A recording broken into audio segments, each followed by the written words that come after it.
Hello, my beautiful people. How are you today? Welcome back to my channel.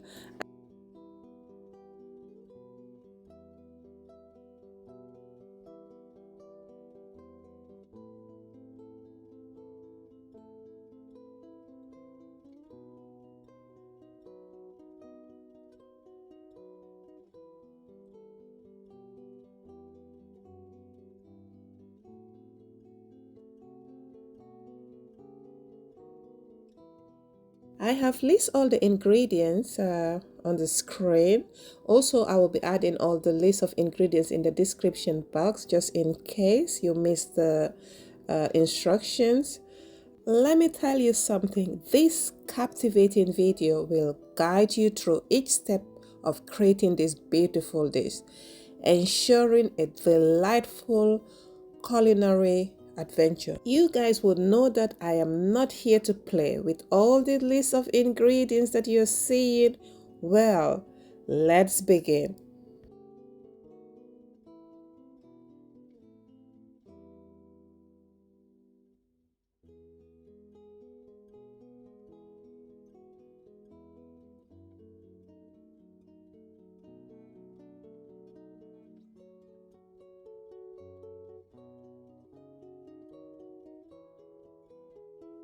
It becomes dull and boring. So let's spice it up with paprika, salt, and ginger and garlic, because I made ginger paste and garlic.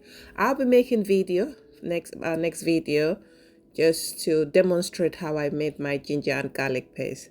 Now we're going to leave it to boil for roughly 30 minutes.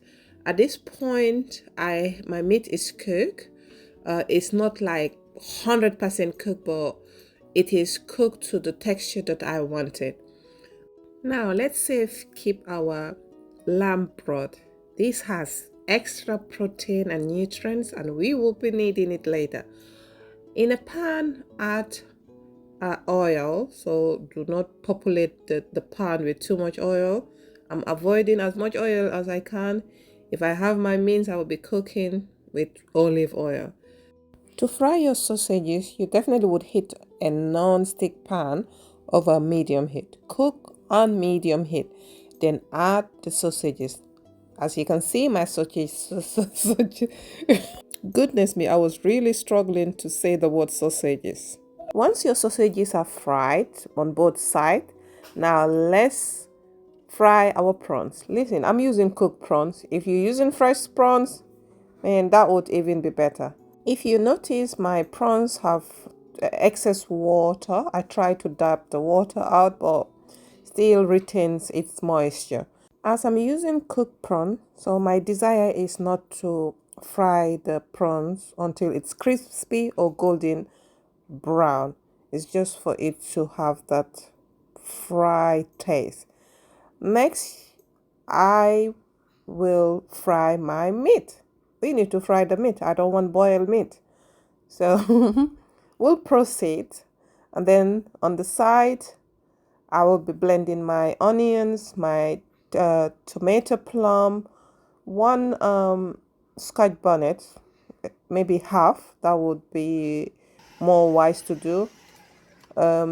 Once everything is blended, uh, not puree, blended, chopped, then we add our ingredients in the pan. Let's fry the onions until it's cooked translucent, but you don't need to wait until it's become light to add your tomato puree. As I mentioned earlier, the list of ingredients will be added in the description box.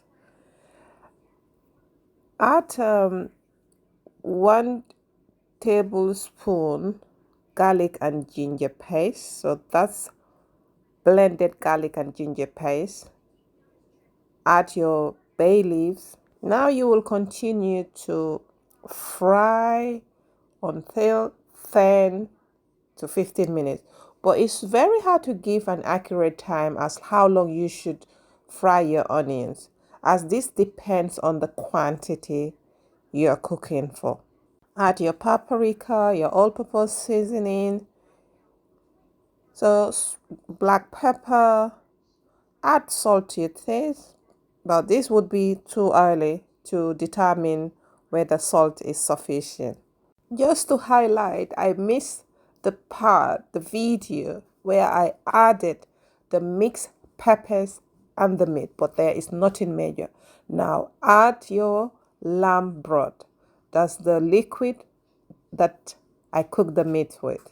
We cannot throw that away. That's vital, essential part of the process at this moment, because I think if I accurately measured, since I'm using 3.5 cups of couscous, I use 2.1 liter water, but this may depend. As you notice, I added my meat back to the sauce and allow it to simmer for 10 minutes. At this stage, my meat is well cooked. It's tender, it's juicy, and it's flavorful. We cannot miss this part. It's so important. Once you put the meat aside, we measure our couscous. As I mentioned, I'm using 3.5 cups couscous. Listen, from my research, 1 cup of dry couscous will give you about 2 to 2.5 cups of cooked couscous, which should generously feed 4 people. Not sure how true this thing is, but hey, if you have a large family or you have big tummies, people who can eat large, believe me, this may not be applied to you. But the process of cooking couscous is so simple.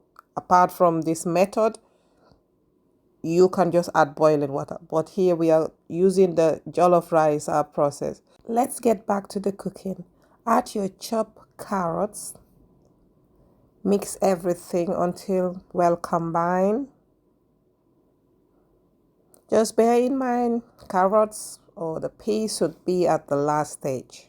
Bear in mind the average cooking time for couscous is 10 minutes, but this may depend on the brand used. Once we mix our couscous with our vegetables and everything is happy, looking jolly, we cover and allow it to cook. And then in between, you will be checking. I check like 2-3 times because you have to turn it. So we don't want the couscous to burn. Finally, we add our sausage and prawns. Sausages and prawns. Now, this is so appetizing.